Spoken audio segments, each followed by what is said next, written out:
പരിശോധിക്കാതിരുന്ന പലപ്പോഴും 10-12 വയസ്സായിട്ട് കുട്ടികൾ വരാറുണ്ട്. ആ അവസരത്തിൽ ചിലപ്പോൾ നമ്മൾ കണ്ടുപിടിച്ചാൽ പോലും ചിലപ്പോൾ ഇതുകൊണ്ടാണ് ഞാൻ ആവർത്തിച്ച് പറയുന്നത്.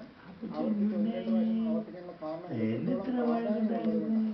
അതായത് വെറും ചെറിയ കണ്ണടകൾ കൊണ്ട് പരിഹരിക്കാൻ നമ്മൾ തക്ക സമയത്ത് കണ്ണടകൾ കൊണ്ട് ചികിത്സിച്ചില്ല എങ്കിൽ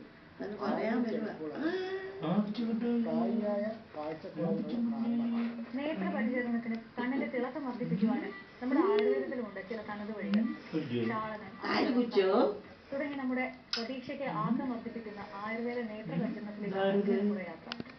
നമ്മോടൊപ്പം പ്രശസ്ത ആയുർവേദ ചികിത്സകൻ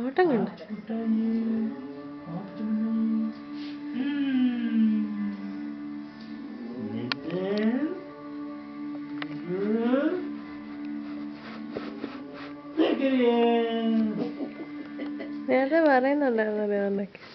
സർവേന്ദ്രിയാണ നയനം പ്രധാനം. ആയുർവേദ സൗന്ദര്യ സങ്കല്പത്തിലായാലും കണ്ണിന് വളരെയധികം നൽകിക്കൊണ്ട് ഒരുപാട് ചികിത്സാ വിധികളും അതോടൊപ്പം തന്നെ അതിന്റെ ശാസ്ത്രീയ വശങ്ങളും ആയുർവേദത്തിൽ വളരെയധികം പ്രതിപാദിച്ചിട്ടുണ്ട്. ചികിത്സയെ സംബന്ധിച്ചോളം അതിനൊരു വേറിട്ട